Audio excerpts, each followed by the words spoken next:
I'm Dr. Allison Labrie, and today we're going to talk about reinforcement and punishment, two of the building blocks of applied behavior analysis.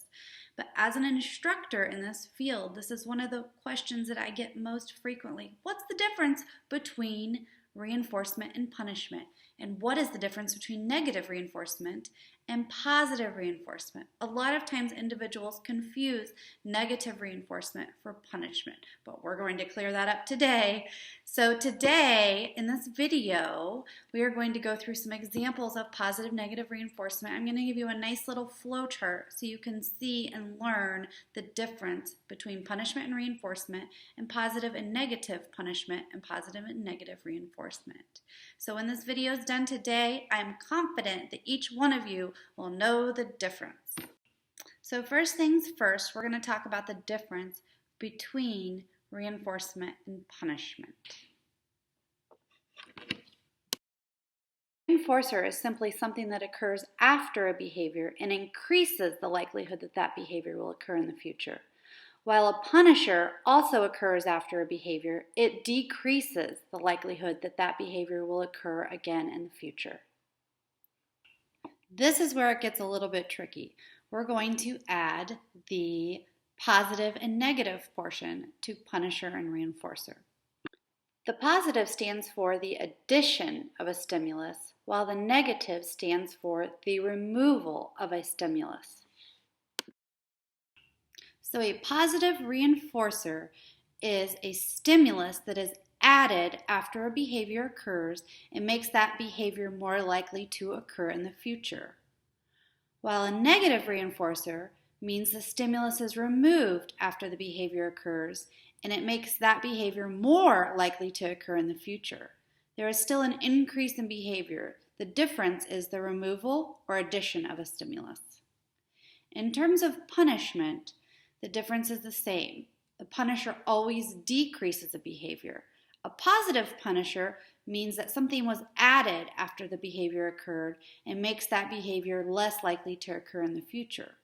While a negative punisher means that a stimulus was removed after the behavior occurred and it makes that behavior less likely to occur in the future. So let's use my cell phone as an example. It's something that most people have and hardly anybody can live without. So, as a positive reinforcer, every month after I pay my cell phone bill, so after the behavior occurs, I go and get myself a Starbucks. That serves as a reinforcer. So there's a stimulus added after the behavior of paying a cell phone bill that makes that behavior more likely to occur in the future. In terms of negative reinforcement, I get a text message every month a few days before my bill is due. Pay your cell phone bill. And the next day, pay your cell phone bill. I want to make that message stop. I want to make it go away. So I pay my cell phone bill. And that serves as a negative reinforcer. The stimulus of the text message is removed after I pay my cell phone bill, and that makes me more likely to pay it in the future. So with positive reinforcement, a stimulus is added and the behavior is likely to increase. With negative reinforcement, a stimulus is removed and the behavior is also likely to increase. So the cell phone company also has positive and negative punishers in place to ensure that we all pay our bills on time. So for instance, if I don't pay my cell phone bill, guess what? Service gets shut off. So the stimulus of having the service of my cell phone is removed, and that makes me less likely to pay my bill late. Also, there may be fees added to my account. So for instance, if I pay my bill late, even 1 or 2 days, I might get a fee of $35 added to my account. And that serves as a positive punisher to ensure that I pay my bill on time. So a positive punisher is an addition of a stimulus after the behavior occurs, and that behavior decreases. While a negative punisher is the removal of a stimulus that also decreases the likelihood of that behavior. There are several practical ways that you may be using positive and negative reinforcement and positive and negative punishment in the classroom to increase and decrease the student's behavior. So for instance, a lot of teachers might use candy as a reward when a student or a client displays a particular behavior that you would like to increase in the future and increase the likelihood that that behavior will occur again. Oftentimes teachers will use stickers or token economies to do the same thing. A way that you might not think of, or individuals with autism who are sensitive to noise, one common negative reinforcer would be headphones. So when you put the headphones on, it decreases the amount of noise, thereby increasing the likelihood that that individual will want to wear headphones in noisy environments in the future.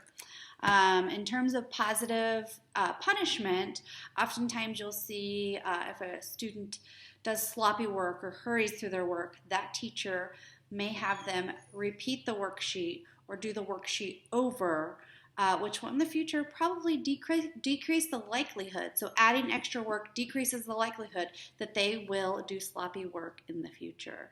A really common one that's used in almost every elementary school that I've been in is the removal of recess time. So teachers will take away recess time for talking out loud or displaying other behaviors that are undesirable in the classroom in order to decrease those behaviors in the future. So taking away that recess time will hopefully decrease future occurrences of that behavior.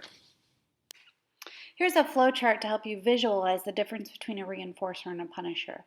A reinforcer strengthens the behavior, and if something is added, it becomes a positive reinforcer. If something is taken away, it is a negative reinforcer. A punisher weakens a behavior, and if something is added, it's a positive punisher, and if something is taken away, it is a negative punisher.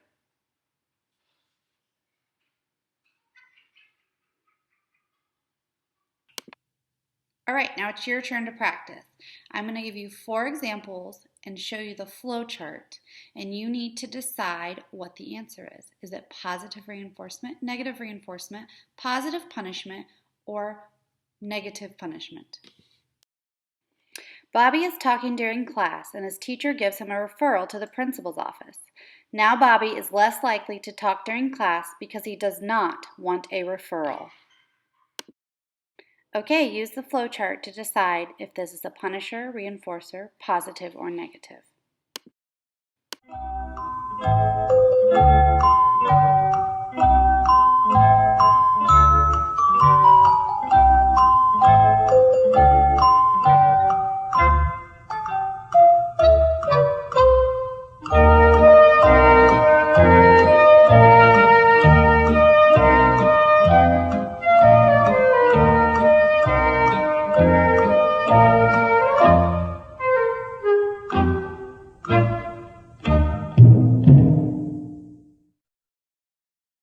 If you answered positive punishment, you are correct. There was addition of the stimulus of the referral, and the behavior is less likely to occur in the future. Scenario number 2. Bobby does not study for his science test because he is watching television instead of studying. As a result, he receives a bad grade on the test. His mom takes away television for an entire week.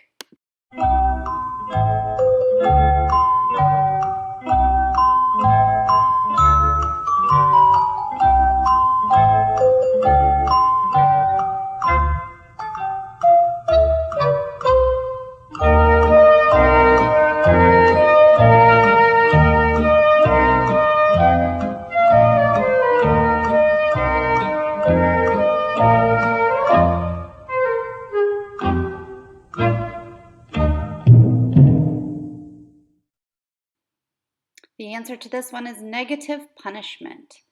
By taking away television, the goal is to decrease Bobby's behavior of not studying. Scenario number 3, poor Bobby. Bobby is throwing a tantrum at the checkout at the grocery store because he wants candy. His mom buys him the candy to stop the crying. Now she is more likely to buy him candy in the future because she does not want to hear him crying.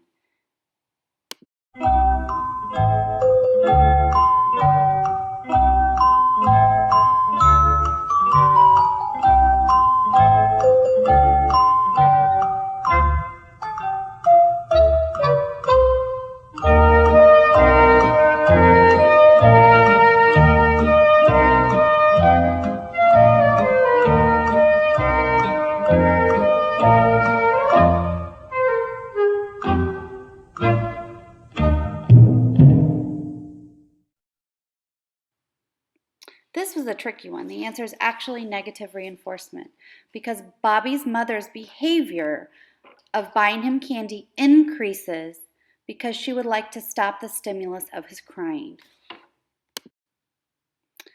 This is the fourth and final scenario. Bobby is throwing a tantrum in the checkout line at the store because he wants candy. His mom buys him candy.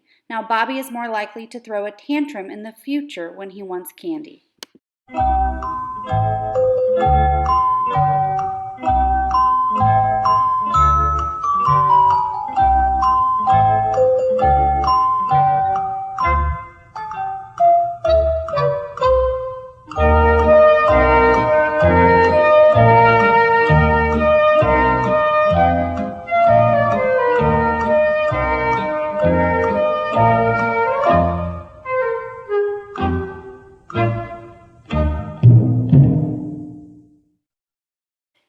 This is the classic example of positive reinforcement. Bobby's behavior of tantrum throwing will likely increase in the future because of the presentation of the stimulus candy. Thanks for joining me today to learn about reinforcement and punishment. If you have any questions, just shoot me an email. Until next time, bye.